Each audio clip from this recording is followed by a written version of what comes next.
Hoje, pela manhã, quando eu abri a janela,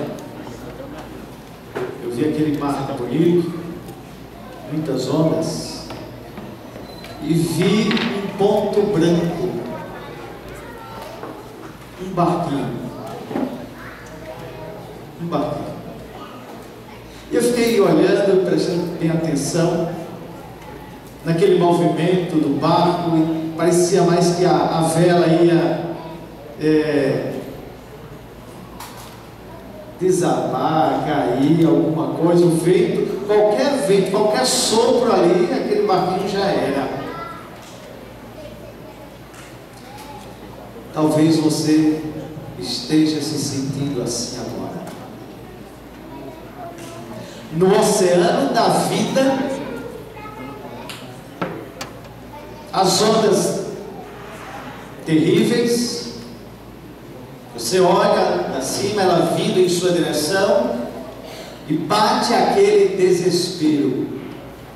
Talvez você esteja se sentindo assim. Eu quero que nesta manhã você escute o recado de Deus, porque muitas vezes Ele mandou esse recado para mim. Abra sua Bíblia para trocar de novo o microfone. Troca. Alô? Olha, vai ficar bom agora, viu? Abra sua Bíblia. Livro de Mateus, capítulo 8. Estou sentindo minha voz mais bonita. Não sei se vocês estão. Olha aí, estou ouvindo. Né? Tá bom. Esse é o que Nova Criação canta? Não. Nem o microfone me deram. André, minhas esperanças já foram. Mateus capítulo 8. Mas eu estou brincando quando eu estava com raiva de André, viu, gente? Essa igreja aqui é muito querida para mim e para minha família também. Minha esposa está ali, minha filha, a mais velha. E a caçula não veio porque tem que tomar conta da casa, né? Tem que trabalhar, né? Enquanto os outros passeiam, ela fica trabalhando. Mas é porque segunda-feira ela vai ter prova. Aí ela pediu para ficar. Mas aí veio a mãe, veio a mais velha, faz parte da nossa caravana. Abra sua Bíblia no livro de Mateus capítulo 8. Mateus capítulo 8, a partir do verso 23, eu leio assim: Então, entrando ele, Jesus Cristo, no barco, e seus discípulos o seguiram, e eis que sobreveio no mar uma grande o quê? Tempestade, de sorte que o barco era varrido pelas ondas. Entretanto, Jesus o quê? Dormia. Mas os discípulos vieram acordá-lo, clamando: Senhor, salva-nos, perecemos. Perguntou-lhes então Jesus: Por que sois tímidos, homem de pequena fé? Levantando-se, repreendeu os ventos e o mar, e fez-se grande o quê? Bonança. Queridos, 3 lições práticas eu tiro desse verso aqui. 3 lições práticas. Mas antes de mencionar, eu quero perguntar se você tem CRM. Eu sei que o doutor, me ajuda, Henrique que veio aqui, ele tem CRM. Cadê o doutor Henrique? Está aqui? Ah, já teve que ir. Ele tem CRM. Alguém aqui tem CRM? Então, a partir de hoje, você vai ter CRM. O que é CRM? Não é Conselho Regional de Medicina. É isso mesmo? Não, mas não é isso que eu estou falando. Você tem que ter CRM. Comunhão, relacionamento, missão. Vamos lá? O que é CRM? Comunhão, relacionamento e missão. Tu decorou, Miriam? Bom vê-la, viu? O Júnior está aqui, não está? Comunhão, relacionamento e missão. Comunhão é a primeira hora do seu dia que você vai dar para Deus. É o primeiro momento. Eu sei que se eu acordar em casa às 6 horas, eu não vou ler a Bíblia, a lição de escola sabatina e a meditação. Se eu acordar às 6 horas, eu não leio, porque eu já tenho que me aprontar a agenda do dia e assim outras coisas, tem viagens, etc. Eu não faço isso. Então eu tenho que me acordar 4h30 ou 5 horas. Essa é a minha hora. A tua hora pode ser 7 horas, 6 horas, 8 horas, 10 horas. Pode ser a tua hora. Mas dá a primeira hora ao Senhor. Conversa com Ele. Tenha comunhão com Ele. Comunhão. Primeira hora é do Senhor. Comunhão, qual é a outra palavra? Relacionamento. O que é relacionamento? Não é aquela amizade só de igreja e no sábado, 4 paredes no sábado, meu irmão, minha irmã, eu lhe amo, e quando sai daqui não tem mais. Não é esse relacionamento. É aquele relacionamento do pequeno grupo, de você abraçar, saber como está o seu irmão, e não você responder como respondeu Caim a Deus: e sou eu o guardador do meu irmão? É sim.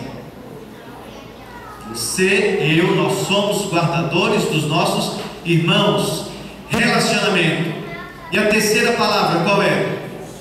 Missão. O que é isso? É você aproveitar todas as oportunidades para você falar de Deus a outras pessoas. A semana passada, sexta-feira à tarde, 3 horas, eu fui trocar os pneus do carro. E cheguei lá e o vendedor com aquela conversa e veio: olha, porque esse pneu é assim. Não, moço, eu só quero trocar o pneu. Não, olha, mas porque tem que fazer isso, tem que fazer aquilo outro. E o tempo passando, eu disse: já sei que hoje eu não troco. Aí eu disse: fazer o seguinte, segunda-feira eu venho. Aí ele disse assim: ah, mas amanhã, de manhã a gente abre. Eu disse: mas amanhã eu não posso. Aí ele olha para mim, né, diz assim: já sei, amanhã vai, ó, uma grade de cerveja. Misericórdia. Se eu entro no carro, vou me trocar, vou me explicar. Se eu entro no carro e vou embora, o que é que ele iria pensar? Pode falar? Eita cachaceiro, amanhã vai ser uma grade e meia. Aí eu parei para ele, eu sorriso para ele e disse: não, meu amigo, amanhã eu vou me encontrar com Deus na casa dele, na igreja dele. Aí ele olhou assim para mim e disse: já sei, é daquela igreja do sábado. Eu disse: exatamente, é dessa igreja. E eu disse: olha, eu não tenho um livro aqui, mas segunda-feira, quando eu vier trocar os pneus do carro, eu vou trazer um livro para você.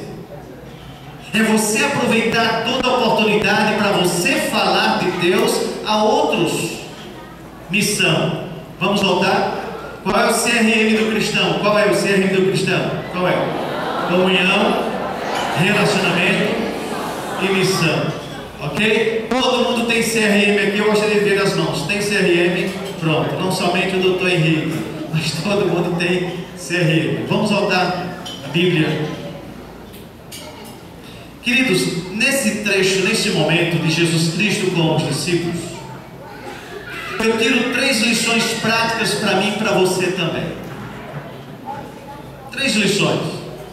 Primeiro, que nós sempre teremos tempestades. Essa é a coisa mais certa do mundo. Talvez você já tenha passado uma tempestade. Quem aqui já passou uma grande tempestade na sua vida? Olha aí. Quem está passando agora uma tempestade? E quem ainda nem passou, nem está passando, eu não vou profetizar não, mas faz parte. Faz parte dessa vida que nós estamos, faz parte desse mundo que foi roubado. Deus não criou dessa maneira. Tempestade, queridos, ou nós passamos, ou passamos, ou estamos enfrentando agora, ou iremos enfrentar no futuro. Não tem como se livrar. Essa é a coisa mais certa que tem. São as dificuldades, são os problemas. Talvez agora você esteja enfrentando o problema dentro de casa. Talvez você esteja agora enfrentando problemas no seu trabalho, lá na faculdade, não importa. São problemas, e tem mais, fora aquelas tempestades que nós mesmos criamos, sem existir, mas a gente acha que tem. Então as tempestades estão nos cercando. Discípulos então convidaram Jesus Cristo. Depois de um bonito e grande sermão, Jesus Cristo, querendo descansar um pouco, ele entra no barco e vai. E os discípulos agora se deparam com aquela tempestade, ondas enormes. Talvez você esteja agora diante de uma grande onda, e como sair? Essa é a sua preocupação. Quem sabe do seu tempo 10% seja tempestade e 90% seja pensando como resolver a tempestade. Aí consome 100% do seu dia. Os discípulos entraram naquela tempestade. Segunda lição, queridos, que eu quero deixar para você nesta manhã. E diz aqui o seguinte, verso 25. Mas os discípulos vieram acordá-lo, clamando: Senhor, salva-nos. Segunda lição, queridos, é convidar Jesus Cristo para estar com você na tempestade. É convidar Jesus Cristo para que Ele possa estar ao seu lado. Ele não disse que você não ia se molhar, mas você precisa convidar Jesus Cristo para estar ao seu lado. Talvez o seu pensamento com relação a cristianismo ou a religião seja o seguinte: entrar nesse tanque e sair já daqui vitorioso e trilhar um caminho verde cheio de flores. Não é isso. Cristo jamais convidou alguém para isso. Ele disse: no mundo tereis o quê? Mas não desanime. Mas não desanime.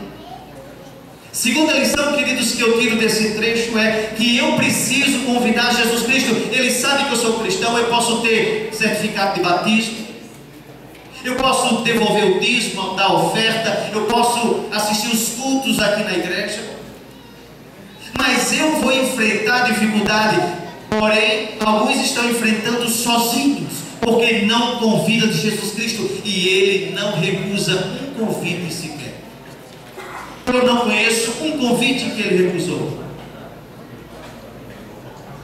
Terceira lição e última, diz aqui no verso 26: perguntou-lhes então Jesus: por que sois tímidos, homens de pequena fé? E levantando-se, repreendeu os ventos e o mar e fez o quê? Grande bonança. O que é fé? O que é fé, Júnior? Certeza.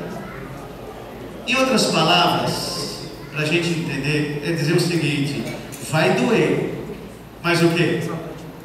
Mas vai passar. Em outras palavras, é isso. Vai doer, está doendo, mas vai passar. Não desista, tenha ânimo. Essa é a terceira lição. Sexta-feira, acho que há 15 ou 20 dias atrás, eu fui, ainda estava com um carro com placa de Fortaleza. Doeu quando tive que tirar o nome da placa do carro, né? Mas eu fui trocar a placa, porque era necessário. E eu tinha 30 dias para fazer isso. E a gente só deixa para que dia? O último dia e a última hora. Sexta-feira, dia 11, eu me lembro bem, dia 11. Aí eu fui lá, cheguei no Detran, 3 horas da tarde, foi a hora que eu pude, 3 horas da tarde. E gente, tem uma fila quase com toda essa igreja aqui junto lá. Estava chamando lá no painel 172, e a minha era para lá de 100, 120, 130, 100 e alguma coisa. 3 horas da tarde, aí eu fiquei contando, bom, a cada 10 minutos, 15 chama um. Nessa proporção, acho que amanhã, 5 horas da manhã, deve estar sendo atendido.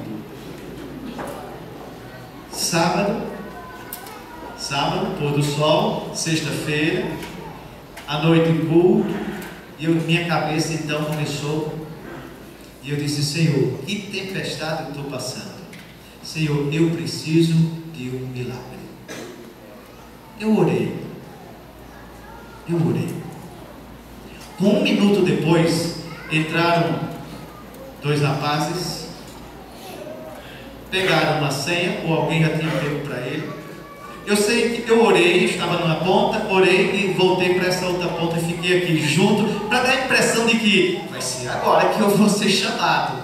Eu orei, vim para cá, não me mudei. E o rapaz entrou, pegou uma senha, e ele ficou ali, a dele estava chamando um painel 72, e a dele era 73. E eu estava assim, e ele pé conversando com um amigo dele, e disse assim: eita, não vai dar para resolver agora, vou ter que resolver uma outra coisa primeiro. Vamos fazer o seguinte. Aí nisso ele baixou, eu estava sentado, ele baixou, ele viu o meu número e disse: olha, a minha ficha é 73, você quer? Quando ele disse isso, chamou 73, e eu só assim olhando para ele, parado. Já como resposta à minha oração, 3 améns, anota aí. 3 améns. Já como resposta à oração que eu fiz a Deus, aumentou mais um pouco. Então vejam, eles de corra já estão me chamando. Eu não disse uma palavra, eu fui lá, eu só fiz, a única coisa que saiu, ficou aqui um nó na garganta, eu só fiz assim para ele. É a única coisa que eu consegui. Fui lá, 3h30, estava com um documento resolvido. Fui me encontrar com minha esposa, na volta, aí eu me lembrei, eu disse: vou entrar novamente, agora já posso falar, vou agradecer para ele. Quando eu entrei, ele estava sendo atendido lá dentro, mas o amigo dele estava assim, eu me aproximei do amigo dele e disse: olha, diga ao seu amigo que me deu a ficha, que ele fez aquilo em resposta a uma oração. Ele se levantou, começou assim, as lágrimas, né? E disse: olha, Deus abençoe você e o seu amigo. Ele disse: glória a Deus, eu sou da Assembleia de Deus. Depois diga a seu amigo que ele fez parte de um milagre hoje. Vejam, queridos, os discípulos naquele momento, eles foram a Jesus Cristo e eles precisavam de um milagre para aquele momento, e Cristo respondeu. Naquele momento eu orei e Cristo respondeu. Naquele momento Deus respondeu aquela oração. Mas existem alguns milagres que nós queremos em meio à tempestade, que Deus não resolve de imediato, como muitas vezes nós queremos. Ele resolveu atender. Mas uma coisa que eu quero deixar, e é o último tópico desse sermão e dessa mensagem, desse texto, é que o quarto ponto: Deus responde conforme a sua vontade. O relógio é de Deus, é quando Ele desejar. Cabe a mim e a você aguardar a resposta de Deus quando? Eu não sei.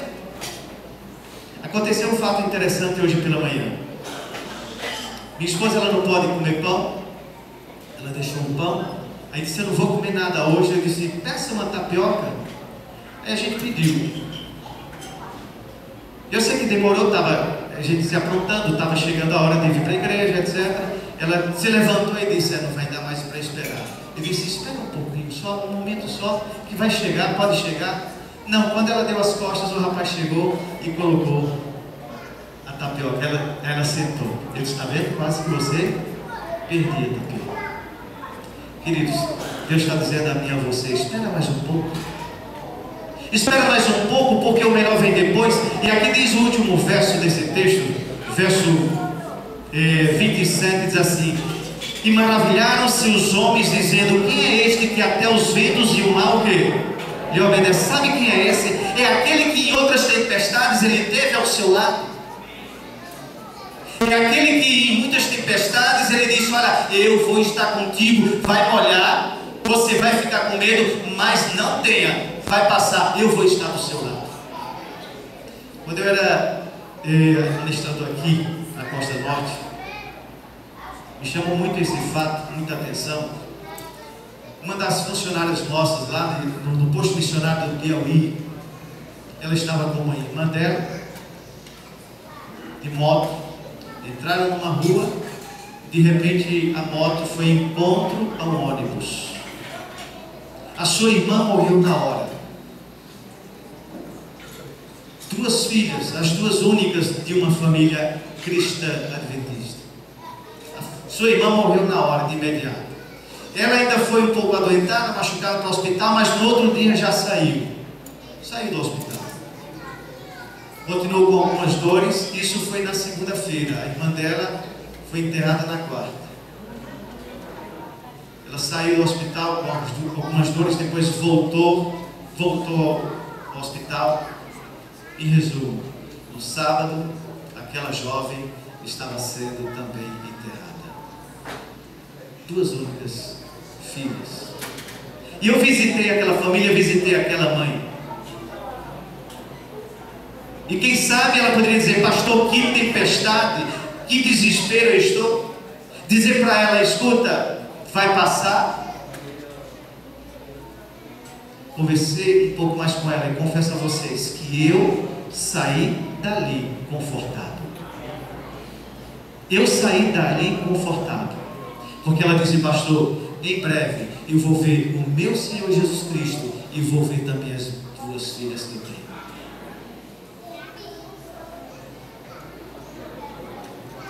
Vai passar. Só você sabe a dor que você está enfrentando, o que você enfrentou. Mas Ele está dizendo: eu vou estar do seu lado, eu vou te ajudar. Eu quero convidar agora o grupo Nova Criação. Eles vão cantar a última música desta manhã. E depois que eles cantarem, eu quero fazer uma oração. Eu não sei agora qual é a tua dor, mas eu estou dizendo porque quem já não teve, quem já não sentiu dor, não a dor física, mas a dor de uma separação, a dor de um relacionamento rompido, a dor de perder um trabalho, um emprego, quem não sentiu essa dor? E essa é a coisa mais certa para mim e para você. Nós iremos enfrentar e teremos dores, e dores maiores desse mundo. Dores, quem sabe, insuportáveis. Mas se você convidar Cristo, Ele vai estar do seu lado dizendo: escuta, calma, mais um pouco, vai chegar, vai passar. Um pouquinho só, aguenta mais um pouco. Aguenta mais um pouco. Eu achei lindo esse hino que eles cantaram no início. E eu pedi que eles cantassem novamente. Preste atenção à letra desse hino.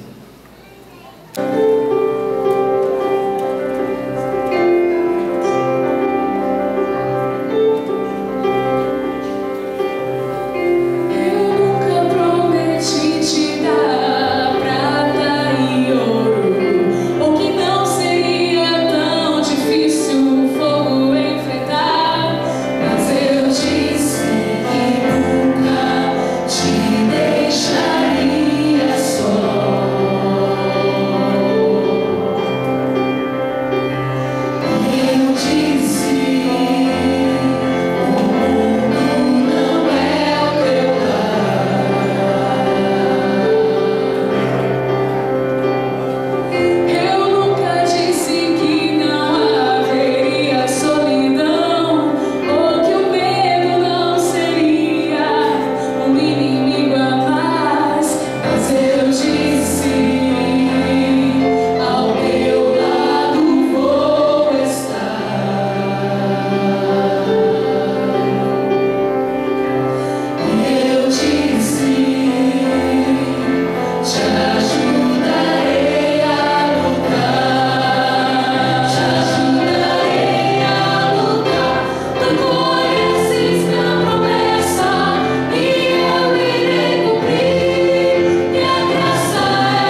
Muitos se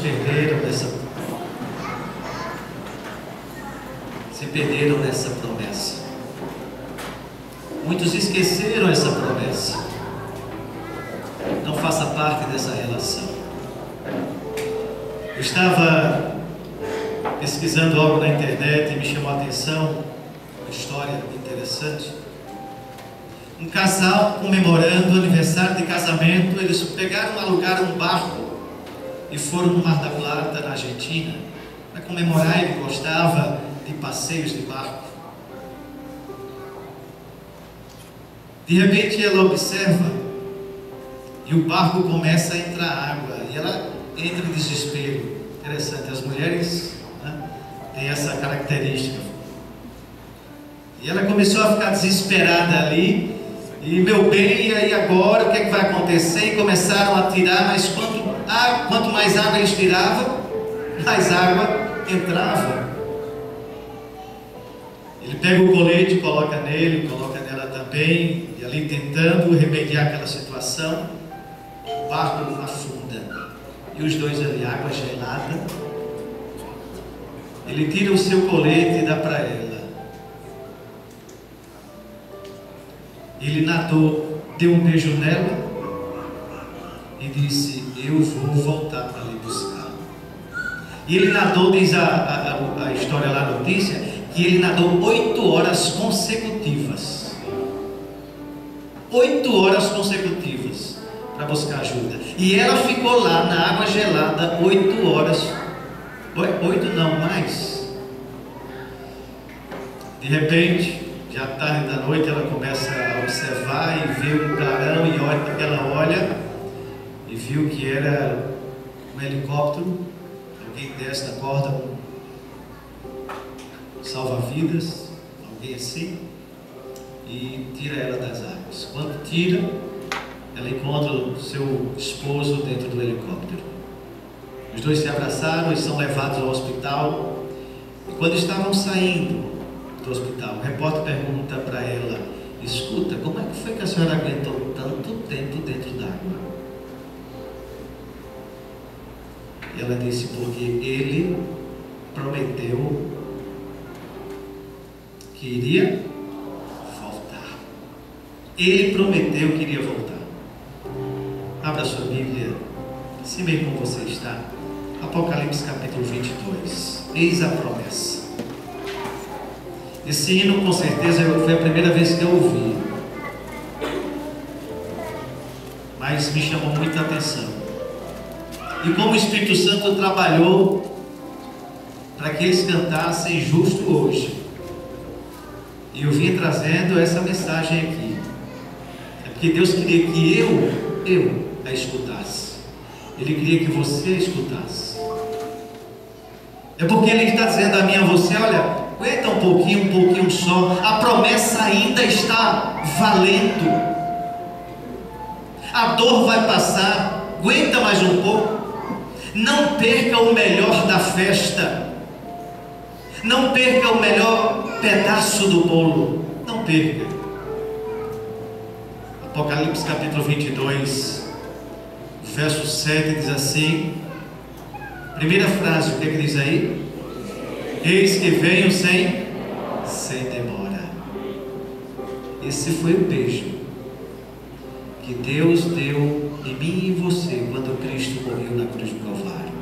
Não feche sua Bíblia ainda, não perca a fé. Veja o verso 12. Veja o verso 12, o que é que diz aí? Eis que venho sem. Se Deus inspirasse João, e foi João que escreveu isso, se ele dissesse uma única vez, com certeza vocês já iriam entender, já iriam cantar. Mas ele não disse uma, ele não disse duas. Verso 20 diz assim, na metade do verso diz assim: certamente venho sem demora. Amém. Vem, Senhor Jesus. Aguenta mais um pouco. A tempestade vai passar, eu não sei qual é. A tempestade poderá vir, porque esse mundo é especialista em tempestades. Mas há um Deus que é especialista em estar conosco na tempestade. Deus respondeu àquela mãe que perdeu as duas filhas: olha, você queria que o milagre acontecesse agora, que elas ressuscitassem, mas não vai ser agora, mas breve será. Deus às vezes responde em 1 minuto, como foi aquela oração que eu pedi. Senhor, eu preciso dessa resposta, e Ele respondeu em 1 minuto. Mas há outras orações que Ele tem dito para mim: eu vou te atender nessa vida, aguenta mais um pouco. E ainda outras que Ele vai estar dizendo: olha, não será nessa terra, será na eternidade. Então, vamos juntos para a eternidade? Eu pergunto: você deseja estar junto com Cristo na eternidade? Louvado seja Deus. Pegue na mão do Pai agora, e Ele vai estar com você, atravessando o mar gelado dessa vida, e vai lhe colocar, vai nos colocar salvo do outro lado da eternidade. Porque do lado de lá é melhor do que do lado de cá. Querido Deus e Pai, queremos, Senhor Deus, viver segundo a Tua promessa. Há momentos que são difíceis, Senhor. A dor é grande, Pai. Mas, Senhor, que possamos continuar visualizando a face do nosso Senhor Jesus Cristo. Que possamos continuar segurando na Tua mão, Pai. Porque as ondas são enormes, porém é maior ainda a Tua misericórdia, o Teu amor e aquilo que estás preparando para todos nós. E que jamais, Senhor Deus, troquemos a eternidade por uma vida de sofrimento. Aceita nesta hora, Senhor Deus, o nosso compromisso contigo. Compromisso de estar contigo por toda a eternidade. E esse compromisso, ele está sendo assinado agora, em nome do nosso Senhor Jesus Cristo. Amém, amém e amém. Que Deus te abençoe. Que Ele te dê um sábado muito abençoado, e que Ele esteja contigo por toda a eternidade.